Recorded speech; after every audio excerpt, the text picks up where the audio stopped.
Shalom, kembali bersama saya. Kita akan mempelajari kebenaran firman Tuhan yang terambil dari Matius 24 ayat 37 sampai 44. Matius 24 ayat 37 sampai 44. Saya beri judul pemberitaan firman Tuhan kali ini yaitu berjaga-jaga. Sekali lagi, Matius 24 ayat 37 sampai 44. 37. Sebagaimana halnya zaman Nuh, demikian pula halnya kelak pada kedatangan Anak Manusia. Sebab sebagaimana mereka pada zaman sebelum air bah itu makan dan minum, kawin dan mengawinkan, sampai kepada hari Nuh masuk ke dalam bahtera, dan mereka tidak tahu akan sesuatu sebelum air bah itu datang dan melenyapkan mereka semua. Demikianlah pula lah halnya kelak pada kedatangan Anak Manusia. Pada waktu itu kalau ada 2 orang di ladang, yang seorang akan dibawa dan yang lain akan ditinggalkan. Kalau ada 2 orang perempuan yang sedang memutar batu kilangan, yang seorang akan dibawa dan yang lain akan ditinggalkan. Karena itu berjagalah, supaya kamu tidak tahu pada hari mana Tuhanmu datang. Tetapi ketahuilah, jika tuan rumah tahu pada waktu mana pada malam hari pencuri akan datang, sudahlah pasti ia berjaga-jaga dan tidak akan membiarkan rumahnya dibongkar. Sebab itu hendaklah kamu juga siap sedia, karena Anak Manusia datang pada saat yang tidak kamu duga. Bapak, Ibu, saudara-saudara yang saya kasihi, dulu sebelum jamu Nyonya Menir bangkrut, ya, saya punya kebiasaan, saya siap sedia dengan jamu Nyonya Menir. Waktu itu jenisnya adalah jamu sariawan mulut, ya. Saya selalu siap sedia jamu tersebut, bukan hanya di rumah, tetapi ketika saya pergi kemana-mana selalu jamu tersebut pasti tidak akan lupa. Saya menyediakan di dalam tas saya. Bapak Ibu, saya sangat percaya sekali dengan jamu Nyonya Menir, karena orang tua saya, mama saya sejak kecil sudah memberitahukan, bukan hanya memberitahukan tetapi juga memberikan saya jamu tersebut, ya. Jadi kalau saya mulai agak demam, nggak enak badan, lalu kemudian saya pilek dan lain sebagainya, sakit-sakit, maka ibu saya, mama saya selalu memberikan jamu tersebut, ya. Dan hal itu terbawa sampai saya menjadi dewasa, ya. Saya mendengar apa yang dinasehatkan, apa yang diberitahukan oleh orang tua saya, sehingga saya taat. Dan ketika saya minum jamu tersebut, saya percaya dan saya sudah membuktikan bahwa segala sakit penyakit apapun, terutama nggak enak badan dan lain sebagainya, itu menjadi sembuh, ya. Dan hal itu bukan hanya saya nikmati sendiri jamu tersebut, tetapi juga saya beritakan kemana-mana, ya. Saya promosikan jamu tersebut, karena memang sudah terbukti buat saya pribadi bahwa jamu tersebut memang efektif dalam menghadapi penyakit apapun. Itu soal jamu, Bapak Ibu. Ini sekarang kita berbicara dengan soal iman, ya. Hari ini kita akan belajar bagaimana caranya kita menghadapi kedatangan Tuhan Yesus. Sama seperti juga saya dengan jamu, saya siap sedia dengan jamu. Saya berjaga-jaga kalau saya sakit. Demikian juga dengan orang-orang atau anak-anak Tuhan, ya. Ketika mereka menyambut kedatangan Tuhan Yesus Kristus, maka hal yang dilakukan adalah siap sedia berjaga-jaga, ya. Jadi ada pertanyaan dari orang-orang ahli Taurat, orang-orang Saduki, Farisi, imam-imam kepala pada saat itu ketika di Yerusalem. Yesus sedang diskusi dengan mereka, ya. Dan Yesus menjawab pertanyaan mereka, kapan kedatangan Yesus yang kedua kali. Maka Tuhan beritahukan kepada mereka bahwa kita harus siap sedia, berjaga-jaga, ya. Nah, bagaimana caranya kita menghadapi kedatangan Yesus dengan cara berjaga-jaga, siap sedia ini? Seperti juga saya menyiapkan diri dengan jamu kemanapun saya pergi dan dalam situasi kondisi apapun, ya. Sama juga seperti saya dengan jamu. Hal yang pertama, saya percaya, ya. Jadi di dalam ayat 37, sebab sebagaimana halnya pada zaman Nuh, jadi tokoh Nuh diangkat. Nuh sudah barang tentu di dalam menghadapi air bah, dia percaya Tuhan, ya. Dia mendengarkan Tuhan dan dia taat pada Tuhan. Hal yang pertama, dia sangat percaya kepada Tuhan. Seperti juga Abraham. Abraham percaya kepada Tuhan. Sekalipun Abraham belum melihat rupanya Tuhan, sekalipun belum ada kekristenan pada saat itu, sekalipun belum ada yang berkhotbah atau memberitakan firman Tuhan, memberitakan Injil tentang keselamatan kepada Abraham, tapi Abraham percaya. Demikian juga dengan Nuh. Nuh pun juga percaya dengan Tuhan pada saat itu. Nah, Bapak Ibu, ya, kita melihat bahwa hal yang pertama untuk menghadapi kedatangan Tuhan Yesus Kristus sama seperti Nuh, kita percaya kepada Tuhan. Ada amin? Ya. Kita tidak terpengaruh dengan keadaan. Keadaan pada saat itu seperti di dalam ayat 38 katakan, banyak orang makan dan minum, kerjaannya kawin dan mengawinkan, ya. Atau dengan kata lain, mereka hidup dalam keberdosaan, terikat dengan hukum dosa, ya. Semua apa yang dilakukan semuanya terkait dengan dosa. Sama juga dengan Nuh, mereka tidak tahu akan sesuatu, akan adanya air bah, ya. Nuh tidak terpengaruh dengan keadaan pada saat itu. Nuh tidak terpengaruh dengan untuk ikut-ikutan hidup berdosa seperti orang lain. Dan Nuh juga tidak tahu akan adanya air bah. Tetapi saya percaya Nuh sangat percaya dengan Tuhan. Itu kunci pertama untuk kita bisa menghadapi kedatangan Tuhan Yesus. Sama juga seperti Nuh menghadapi zamannya air bah pada saat itu, ya. Yang kedua, Bapak Ibu, kenapa Nuh percaya? Sama juga saya percaya dengan jamu, karena saya mendengar nasihat orang tua, ya. Demikian juga dengan Nuh, sudah barang tentu kenapa dia percaya, karena dia mendengar tentang Tuhan, sehingga dia percaya. Bukan hanya mendengar dengan Tuhan, apa yang Tuhan katakan dia dengar. Bapak Ibu, ini saatnya dalam kondisi situasi sekarang ini, ya. Kapan Yesus datang kedua kali? Bagaimana kita menghadapi keadaan sekarang ini, baik itu keadaan bencana, waktu ada aman, damai, sejahtera, dan lain sebagainya. Hal yang kedua yang harus diperhatikan di dalam kehidupan kita adalah mendengar apa yang dikatakan oleh Tuhan. Kenapa kita mendengar? Karena kita percaya. Dari mana kita mendengar apa yang dikatakan Tuhan? Tuhan sudah menyediakan Alkitab, dan Alkitab adalah firman Tuhan yang memimpin kepada kehidupan kita untuk hidup kita benar di mata Tuhan. Jadi hal yang kedua, seperti Nuh. Nuh mendengar apa yang dikatakan Tuhan. Tuhan berkata kepada Nuh untuk buat bahtera. Pasti Tuhan sudah berbicara kepada kita dan kita mendengar apa yang Tuhan perintahkan dalam kehidupan kita.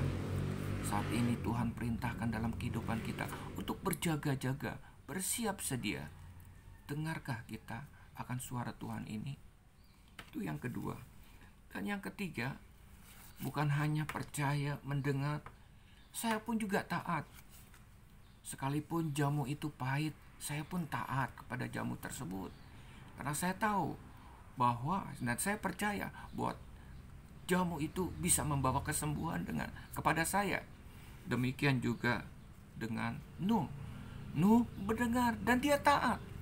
Ketika diperintahkan untuk membuat bahtera, Nuh taat sekalipun ada tekanan, sekalipun ada ejekan, sekalipun ada olok-olokan dari orang lain.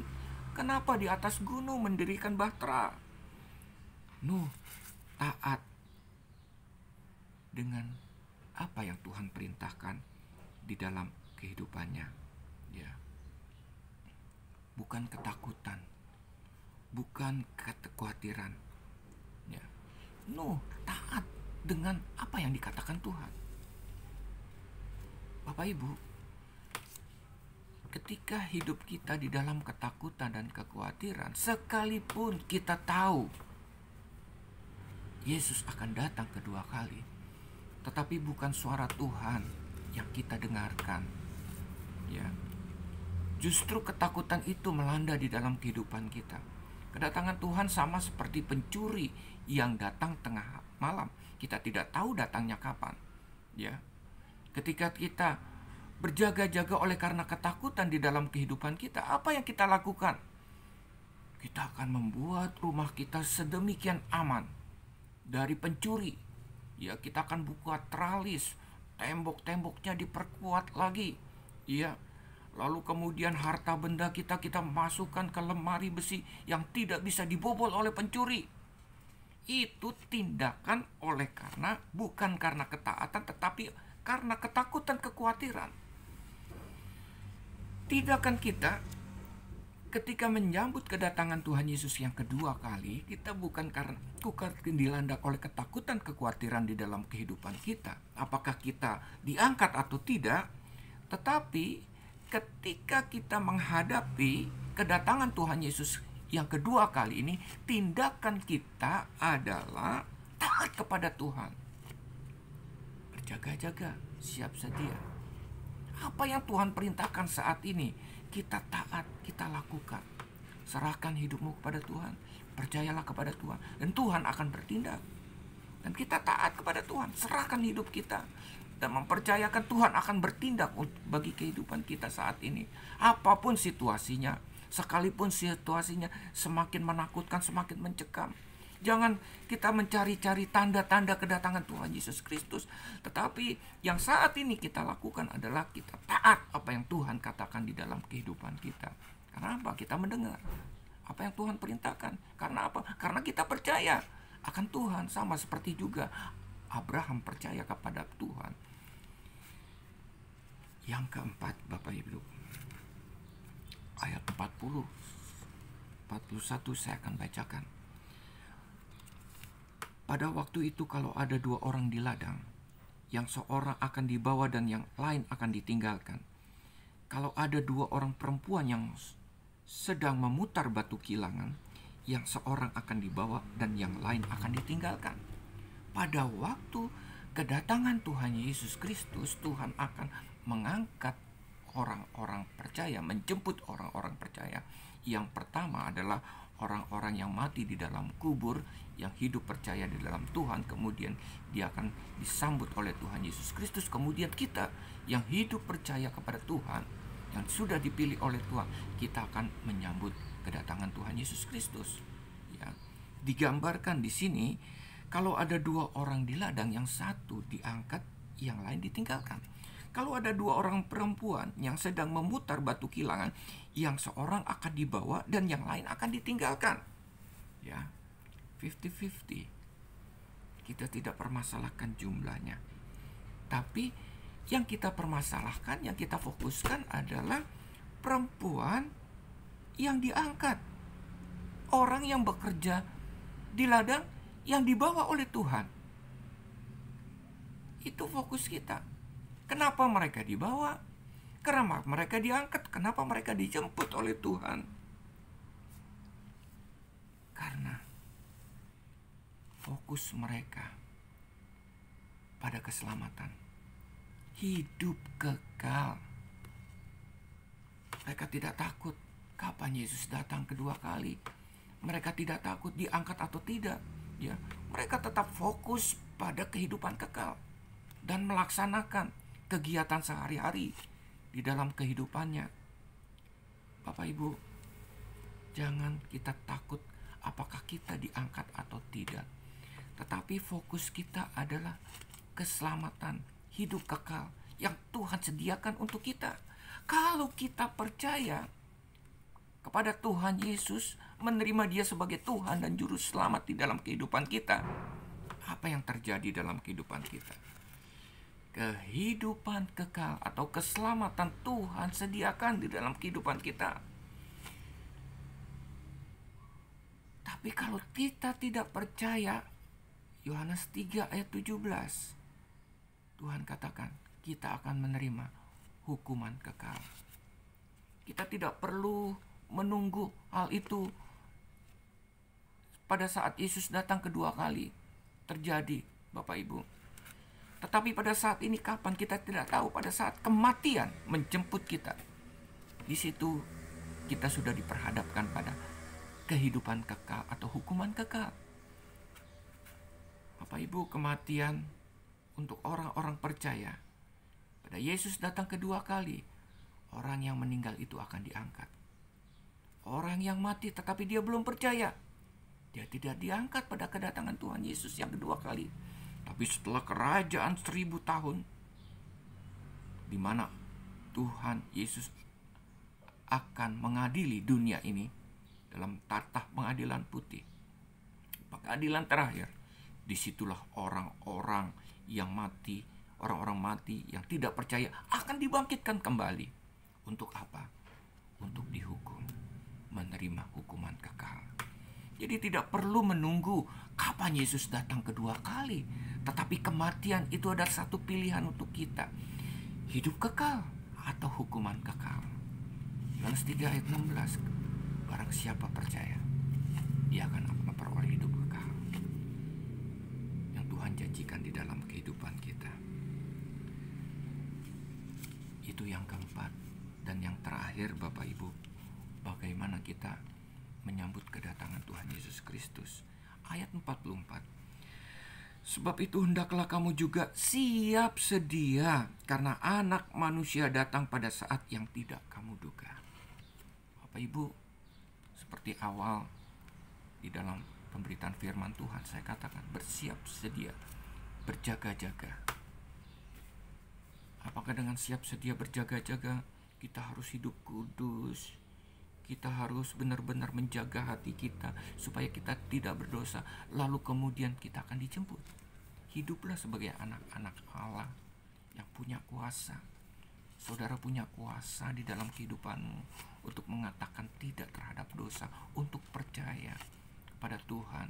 Dan hidup kita bukan hidup karena ketakutan untuk tidak diangkat, tetapi kehidupan sebagai anak-anak Allah yang dipimpin oleh Allah, yang melakukan kehendak Tuhan di dalam kehidupan kita. Siap sedia. Artinya apa? Kita melakukan apa yang Tuhan kehendaki di dalam kehidupan kita. Sama juga seperti saya, percaya, mendengar, taat kepada jamu, dan saya mempromosikan jamu tersebut kepada orang lain. Demikian juga kita, orang-orang yang percaya, kita sudah tahu apa yang akan terjadi dalam kehidupan kita. Ketika Tuhan Yesus datang kedua kali, kita akan diangkat, kita akan masuk dalam perjamuan kawin anak domba. Tapi lebih daripada itu, kita akan menerima kehidupan kekal. Beritakan ini, promosikan ini kepada orang lain, supaya orang lain percaya dan mereka menikmati hidup kekal. Perjamuan kawin anak domba ketika Yesus datang kedua kali. Sudahkah Anda memberitakan kehidupan kekal? Bukan hanya sekedar memberitakan kedatangan Tuhan Yesus, tapi memberitakan kehidupan kekal. Supaya apa? Mereka percaya dan mereka menikmati janji Tuhan di dalam kehidupan mereka. Tuhan memberkati. Shalom.